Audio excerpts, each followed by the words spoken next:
Hello అండి. నమస్తే. Welcome to my channel Pavani's kitchen. ఈరోజు వీడియోలో క్యాబేజీతో పచ్చడిని ఎలా చేయాలో చూపించబోతున్నానండి. ఇది క్యాబేజీ నచ్చని వాళ్ళు కూడా ఇలా ఒక్కసారి పచ్చడి చేసి ట్రై చేయండి.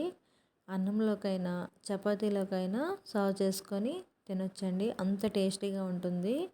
ఇప్పుడు ముందుగా దీనికోసం మనం క్యాబేజీని కట్ చేసుకొని శుభ్రంగా కడిగి పక్కన పెట్టుకోవాలి.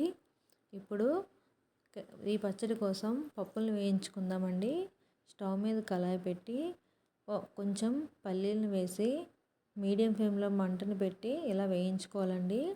అదేవిధంగా ఇందులో కొద్దిగా పచ్చిశనగపప్పుని, మినపగుళ్ళని కూడా వేసుకొని ఇలా బాగా ఫ్రై చేయాలి.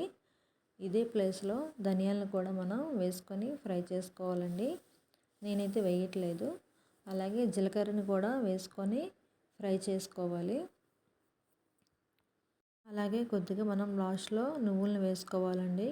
ఎందుకంటే నువ్వులు త్వరగా వేగిపోతాయి కాబట్టి మనం లాస్ట్లో యాడ్ చేసుకుంటున్నామండి.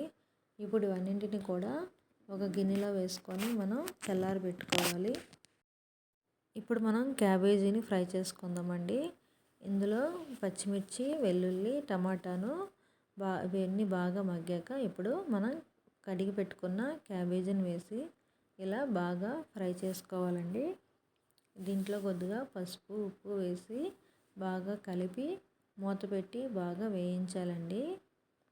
ఈలోపు మనం ఈ పప్పులను మనం మిక్సీ పట్టుకుందామండి. దీనికోసం మనం ఒక మిక్సీ జార్ తీసుకొని చల్లారబెట్టిన పప్పులను వేసి బాగా ఫైన్ పౌడర్ చేసుకోవాలండి. చూడండి ఇలా పౌడర్ చేసుకోవాలి. ఇప్పుడు మనకి క్యాబేజీ వేగిందో లేదో చూద్దాం. చూడండి క్యాబేజ్ అనేది ఆల్మోస్ట్ ఇలా వేగిపోయిందండి.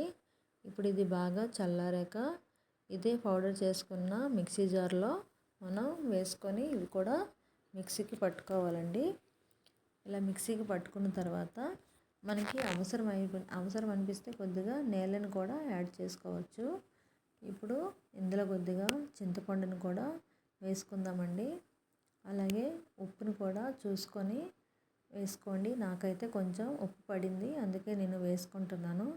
మీరు చూసుకొని వేసుకోండి. చూసారా, ఈ విధంగా మనకి పచ్చడి అనేది రెడీ అయిపోయిందండి. ఇప్పుడు ఈ పచ్చడిని మనం పోపు పెట్టుకుందామండి.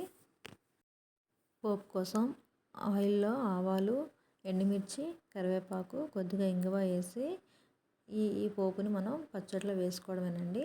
ఇంతేనండి, పచ్చడి అయితే రెడీ అయిపోయింది. మీరు కూడా ఒకసారి ట్రై చేసి చూడండి. ఈ వీడియో కనుక మీకు నచ్చినట్టయితే లైక్ చేయండి, షేర్ చేయండి, కామెంట్ చేయండి. ఇంకెలాంటి వీడియోస్ కోసం నా ఛానల్ని సబ్స్క్రైబ్ చేసుకోండి ఫ్రెండ్స్.